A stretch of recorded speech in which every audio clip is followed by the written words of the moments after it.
Hello students, चलिए discuss करते हैं MCQs. Class 12 subject English main reader book Flamingo और most important chapter Lost Spring. Authors हैं Anees Jung. Lost Spring के आज हम second part the bangle makers के एमसीक्यूज करेंगे। इस पार्ट के अंदर मेन कैरेक्टर मुकेश है। Mukesh belongs to the family of bangle makers and he offers the authors to come and visit his house. authors को ऑफर करता है एनीस जंग को। तो एनीस जंग जब उसके घर जाती हैं, she found that his house was not properly built. It was a half-built shack and everywhere there were signs of poverty inside the house. घर के अंदर हर जगह गरीबी के चिन्ह थे। अच्छा ढंग से बना हुआ घर नहीं था, आधी बनी हुई एक झोपड़ी थी। वहां पर ऑथरेस की मुलाकात मुकेश की ग्रैंडमदर से होती है। मुकेश की ग्रैंडमदर बतलाती हैं ऑथरेस को that it was their destiny to work as the bangle makers और to be in the profession of bangle making. She told the authoress that Mukesh grandfather lost his eyesight during the process of polishing the bangles. वो बतलाते हैं कि मुकेश के दादाजी की आंखें चली गई, वो अंधे हो गए थे जब वो बैंगल्स को, चूड़ियों को पॉलिश कर रहे थे। मुकेश के जो फादर हैं, अर्लियर ही was a tailor, Then he joined the profession of bangle making. पहले वो टेलर थे, दर्जी थे, उसके बाद उन्होंने बैंगल मेकिंग का काम शुरू कर दिया। He felt very sorry. वो बहुत खेद प्रकट करते हैं and told the authoress that after doing too much, or you can say very much hard work, he was not able to remove the poverty. अपने घर की जो गरीबी थी उसको रिमूव नहीं कर पाए। He was not able to send his two sons to school. अपने दोनों बेटों को, मुकेश को और उसके बड़े भाई को स्कूल नहीं भेज पाए। He was not able to build a house. He was not able to renovate his house even. घर तो बना ही नहीं पाए, घर नहीं बना पाए, उसको रेनोवेट भी नहीं कर पाए। And he was able to do one thing. He was able to do one thing. वो ये थी that he taught his two sons the art of bangle making. अपने दोनों बेटों को उन्होंने बैंगल मेकिंग की आर्ट सिखा दी। वहां पर एक फ्रेल यंग वुमेन ऑथरेस को दिखाई देती है। Frail, FRAIL, frail means thin, THIN, thin, दुबली पतली सी महिला। मुकेश की वो भाभी थी। She was the wife of Mukesh elder brother. Mukesh sister in law थी। She was cooking, खाना बना रही थी। मुकेश की वो भाभी थी, दुबली पतली थी। उसके बाद में ऑथरेस को पता चलता है that there were, you can say, more than 20,000 children were engaged in the profession of bangle making. They had to work hard. They had to work in dingy cells, in dark hutments, under unhealthy and unhygienic conditions. और ऐसे बुरे हालात थे that their eyes were more adjusted to the darkness than the outside sunlight. बाहर की जो सूर्य की रोशनी है उसकी बजाय इन बच्चों की आंखें अंधेरे के साथ में ज्यादा एडजस्टमेंट हो गई थी, समायोजित हो गई थी। एक दूसरे हटमेंट के अंदर, एक दूसरी झोपड़ी के अंदर हमारी जो ऑथरेस हैं उनको एक और लड़की दिखाई देती है and the name of the girl was Savita. She was sitting beside an elderly women.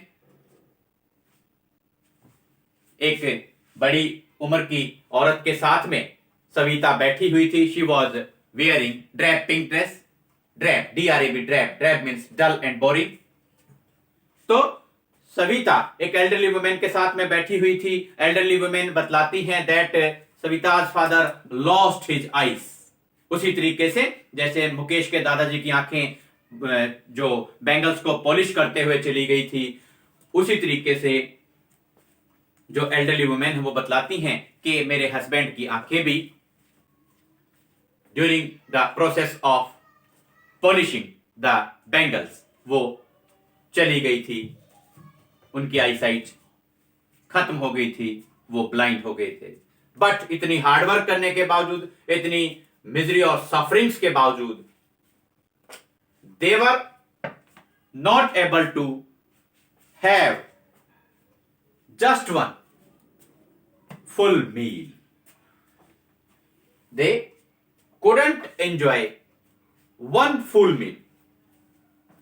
पूरे लाइफ में उनको एक बार भी भरपेट जीवन खाने जो है, पूरे जीवन में एक बार भी भरपेट उन्हें खाना खाने का अवसर नहीं मिला था कि किसी टाइम उन्होंने भरपेट खाना खाया हो।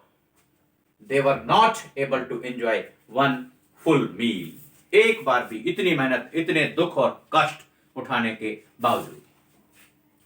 इस तरीके से हम कह सकते हैं कि the profession of bangle making was not very much profitable for them. उनके लिए बहुत ज्यादा लाभकारी नहीं था। तो हमारी जो ऑथरेस हैं वो वहां जो बैंगल मेकर्स थे उनसे बात करती हैं और उनको सजेस्ट करती हैं, सुझाव देती हैं that they should join each other, they should make a cooperative, you should organize themselves into a cooperative। आपको एक सहकारी जैसे समिति होती है वैसे आपको बना लेनी चाहिए। आप लोग अपना पैसा इकट्ठा करें, अपने पैसे को आप लोग इंटरेस्ट पे आपस में दें, इंटरेस्ट जो आएगा वो सभी लोगों में बट जाए। इस तरीके से जो व्यवस्था है आप लोग अपने तरीके से व्यवस्था करें। तो वहां के जो लोग बतलाते हैं that they could not organise themselves into a cooperative, क्योंकि वहां इन्फ्लुएंस था। They were exploited by the sahukar, middleman, bureaucrats, politician and policeman, कि ये सब जो लोग थे इनका एक विशियस सर्कल था। Vicious means cruel, that is done to hurt someone. ऐसा कुचक्र जो किसी का बुरा करने के लिए प्रयोग किया जाता है। विशियस, VICIOUS, विशियस, क्रूअल, कुचक्र। तो वो कहते हैं इन सब का बिचौलिए हैं, जो पुलिसमैन है, पॉलिटिशियन हैं, अफसर जो लोग हैं, ब्यूरोक्रेट्स हैं, इन सब का मिडलमैन है, साहूकार हैं, सबका एक कुचक्र है और हम अपने आप को इससे बाहर नहीं निकाल सकते। Now they have accepted there poverty, और उन्होंने ये बात मान ली है कि ये उनका भाग्य है गरीब रहना और केवल बैंगल मेकिंग के प्रोफेशन में बने रहना। लेकिन जो मुकेश है वो कहता है that he was not going to join his family profession of bangle making, he was willing to become a motor mechanic. वो कहता है मैं मोटर मैकेनिक बनना चाहता हूं, बैंगल मेकिंग के काम में, अपने खानदानी व्यवसाय में बिल्कुल नहीं जाऊंगा। लेकिन जब उससे पूछा जाता है would you like to fly an aeroplane in the sky, then he remained calm, then he remained quiet. जब उससे पूछा जाता है क्या तुम आसमान में हवाई जहाज भी उड़ाना चाहोगे, तो वो चुप रहता है, कुछ नहीं बोलता है। इस तरीके से ये मेन पॉइंट्स हैं और ये जो बातें हमने आपको ब्रीफ में बतलाई हैं इनका आपने ध्यान रखना है। यहां से भी आपके एमसीक्यूज निकल सकते हैं, सुनने की बात है। हमारा फर्स्ट एमसीक्यू है what is Firozabad famous for? A for making glasses, B for making bangles, C for printing books, D all of the above. Firozabad, Firozabad city of Uttar Pradesh, famous for making bangles. आपका आंसर होगा Firozabad is famous for making bangles. Question number 2, what does custom demand? रिवाज क्या कहता है? A that girls should bow to their elders,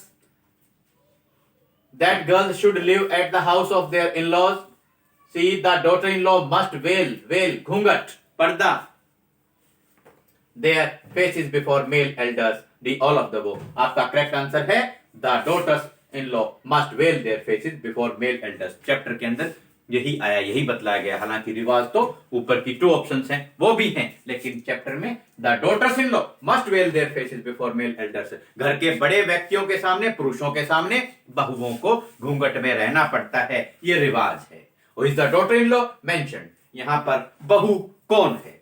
A Mukesh bhai, B Mukesh sister in law, C Mukesh sister, D Mukesh mother. आपका answer है Mukesh sister in law.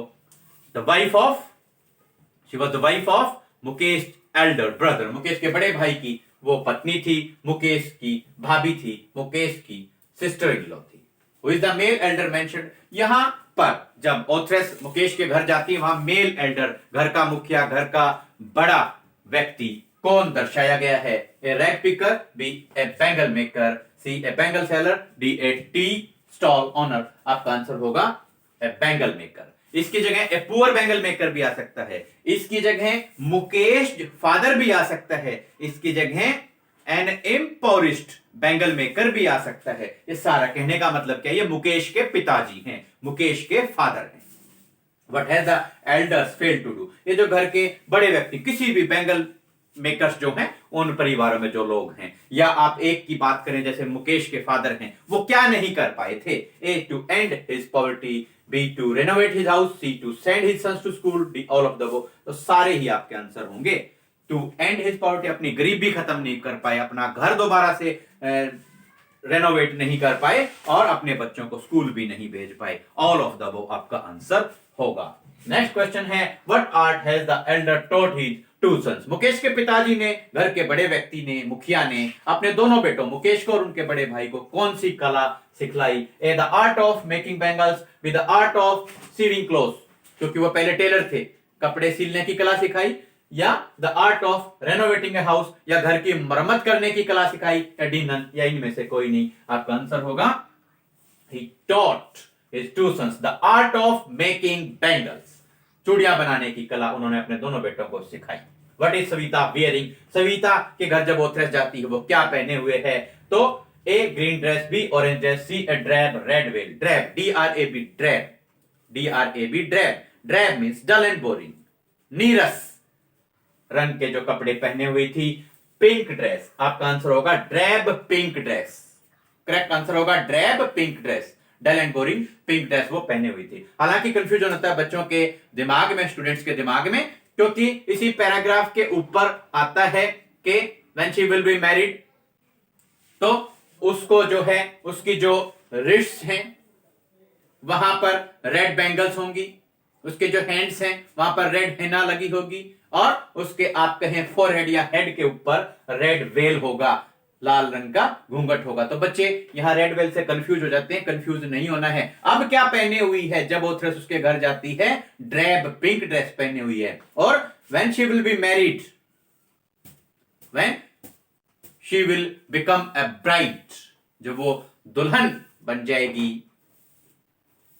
तो तब वो red well अपने हेड पे, फोरहेड पे डालेगी, रिस्ट में रेड बैंगल्स होंगी, और हैंड्स पे रेड हेना, लाल रंग की मेहंदी वो लगाएगी। लेकिन अब है ड्रैब पिंक ड्रेस या खाली pink dress. What job is Savita doing? अब सविता क्या काम कर रही है? A soldering pieces of glass, B cutting glass, C decorating glass, D none. आपका आंसर होगा D, sorry A soldering pieces of glass. सोल्डरिंग पीसेज ऑफ ग्लास का मतलब है कि चूड़ियों के जो टुकड़े हैं, ग्लास के जो टुकड़े हैं, शीशे के जो टुकड़े हैं, उनको जोड़ने का काम कर रही है। आंसर है what job is Savita doing? Soldering pieces of glass. What sanctity is attached to bangles? Bangles के साथ में कौन सी पवित्रता जुड़ी हुई है? A fancy and decorative, B symbolize an Indian women suhag, C a piece of glass, D none. आपका आंसर होगा जो सैंक्टिटी, जो होलीनेस, जो पवित्रता चूड़ियों के साथ जुड़ी हुई है, वो ये है दैट ए बैंगल सिंबलाइजेस, या आप कहें bangles symbolise an Indian women suhag. जो चूड़ियां हैं वो भारतीय महिला के सुहाग की प्रतीक है। Who was Mukesh? मुकेश कौन था? A boy who belongs to a family of bangle makers. एक ये चॉइस है। B a rag picker, C motor mechanic, D all of the above. तो मोटर मैकेनिक वो बनना चाहता था, मुकेश बना नहीं था। और रैग पिकर साहिब था, जो पार्ट 1 में आता है। ये चॉइसेस हमारी नहीं है, ऑल ऑफ द अबव हो नहीं सकता। आपका आंसर होगा a boy who belongs to a family of bangle maker. Mukesh जो है एक बैंगल मेकर्स की फैमिली का, परिवार का सदस्य था। The bangle makers are exploited by, bangle makers जो है, चूड़ियां बनाने वाले जो हैं, किसके कुचक्र में, किसके विशियस सर्कल में उलझे हुए हैं? कौन उनको एक्सप्लॉइट करता है, कौन उनको शोषित करता है, और किसकी वजह से they were not able to organise themselves into a cooperative, सहकारी जो समिति है वो क्यों नहीं बना पा रहे थे?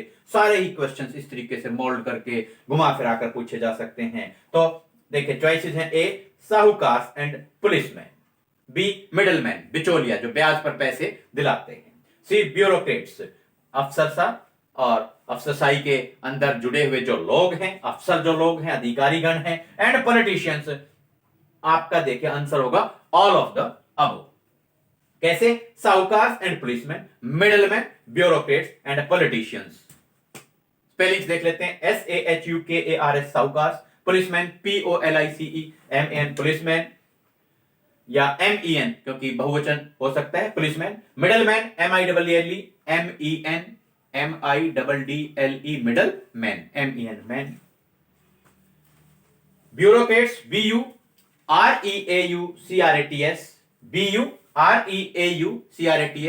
ब्यूरोक्रेट्स, ये स्पेलिंग स्टूडेंट्स बहुत गलत करते हैं, एंड पॉलिटिशियंस POLITICIANS पॉलिटिशियंस। तो हमारा आंसर है ऑल ऑफ द अबव। ये सभी वो लोग हैं जो इन बैंगल मेकर्स को एक्सप्लॉइट करते हैं, अपने विशियस सर्कल में जकड़ कर रखे हुए हैं, इनको फ्री नहीं होने दे रहे, इनको आजाद नहीं होने दे रहे। स्टूडेंट्स उम्मीद करते हैं कि ये सारी इंफॉर्मेशन आप लर्न करेंगे, इन एमसीक्यूज को ध्यान से आप पढ़ेंगे और अपने एग्जाम्स के लिए आप इन एमसीक्यूज को अच्छे से प्रिपेयर कर लेंगे। जल्द ही आपके नेक्स्ट लेसन और पोएम्स के एमसीक्यूज के साथ आपसे फिर करेंगे मुलाकात। Thanks, have a nice